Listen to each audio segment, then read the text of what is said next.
You must have noticed that talking about businesses that are present in oligopolistic market, I started using the word player. And this is not without a reason.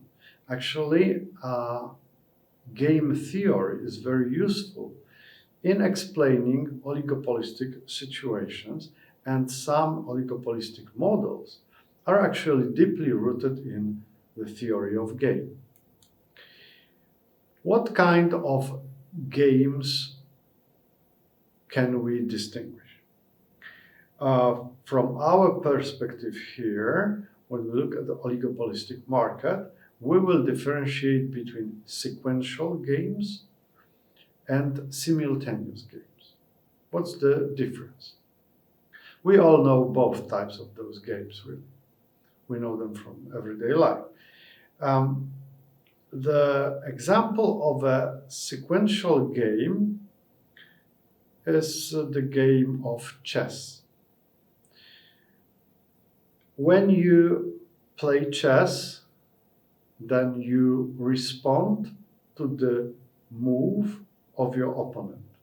So when you make the decision where to move one of your pieces, you actually already know the decision of your rival.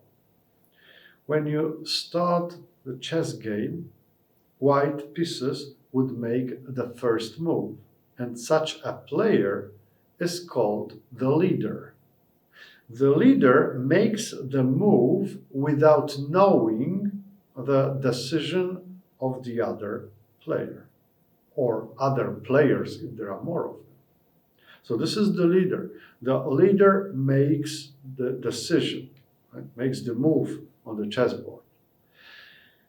Then the one who responds to this move is called the follower. The follower, the name doesn't come from following someone in the sense that the move is the same. No, it doesn't have to be the same. The follower comes from the idea that his move follows the move of the leader. So my decision, if I'm the follower, my decision is made later when I already know the decision of the leader. So the leader doesn't know my decision yet. The leader makes the first move, and then I respond. I already know his decision. So this is a sequential game. Actually, whenever you play the game where the idea of saying, this is your turn now, we are waiting for you, it's your turn to do something. So all such games are sequential games because there is a sequence of movements, right? And if you hold your turn, no one else can move, right? Cannot move because this is the sequence and you stopped the sequence, sequential games. What could be the subject of such a game? You already know that under oligopolistic market, we try either to figure out what would be the price, because then we know the quantity, or we try to figure out the quantity, because that would tell us about the price.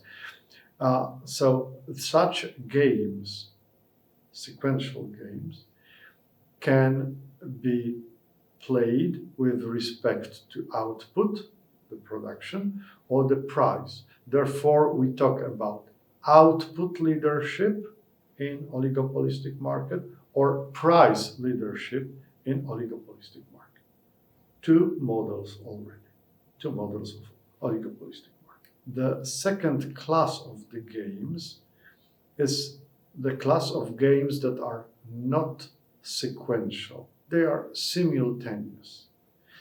They are simultaneous in the sense that players don't know their decisions.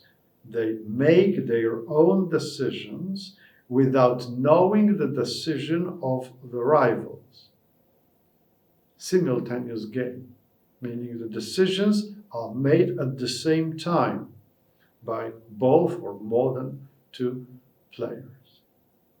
You know such games from real life. This is the case, for instance, of rock, paper, scissors game, right?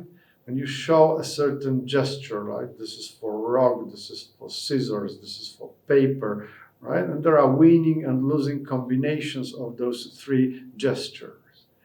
And obviously, when you play rock, paper, scissors, then you don't take any turns. You don't say, oh, it's my turn now to show the gesture. It's your turn. No, you show the gesture at the same time. This is the only reasonable way of playing this game, obviously.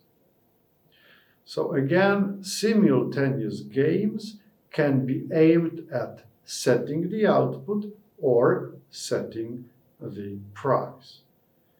Another two models of oligopolistic market. 4 already, right?